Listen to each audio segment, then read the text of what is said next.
Bonsoir, c'est l'édito média de Sonia De Villers. Et Sonia, l'autorité des marchés financiers a annoncé hier le résultat définitif de l'OPA lancé par Vivendi sur le groupe Lagardère. Oui, alors annoncé comme ça va être un peu ennuyeux, mais vous allez voir, non, pas du tout. C'est très excitant comme feuilleton. Donc, c'est fait.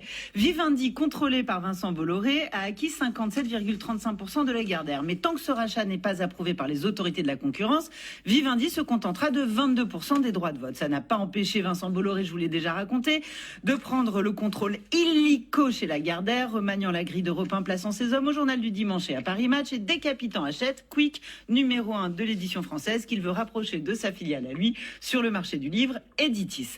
Pas sûr que les autorités de la concurrence bénissent une telle fusion. Il y aura sans doute de la casse et de la revente. En attendant, c'est là que ça devient croustillant. Les maisons d'édition nouvellement placées sous la coupe de ce futur ensemble sont en effervescence. Le Monde a raconté dans un article édifiant comment Nicolas Sarkozy, siégeant au conseil d'administration de Lagardère, se permettait d'appeler en direct les éditeurs pour leur dire sa façon de penser. Il s'en sentirait d'autant plus autorisé qu'il est proche à la fois de l'héritier, Arnaud Lagardère, et du nouveau big boss, Vincent Bolloré. Le papier a fait beaucoup de bruit dans le monde de l'édition.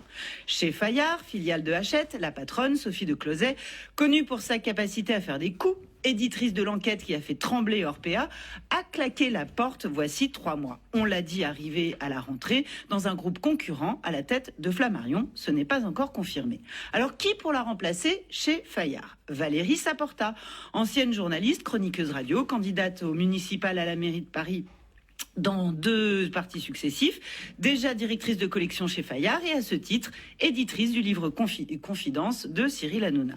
Le Monde écrit que Isabelle Saporta aurait prêté allégeance à Nicolas Sarkozy pour avoir le poste. Mais est-ce vraiment nécessaire lorsqu'on a la confiance de Cyril Hanouna, qui lui-même a la confiance de Vincent Bolloré, qui lui-même ne dit pas ce qu'il va faire de Fayard et des autres maisons du groupe Hachette, mais qui dès maintenant y imprime sa patte. En attendant, la nomination de Saporta chez Fayard fait fuir l'une des autrices phares de la maison, Virginie Grimaldi, romancière la plus lue de France en 2019, 2020 et 2021. Elle vend presque 900 000 livres par an. Elle transforme le bilan comptable d'un groupe à elle toute seule. Qui va la publier désormais? Peut-être Sophie de Closet chez Flammarion.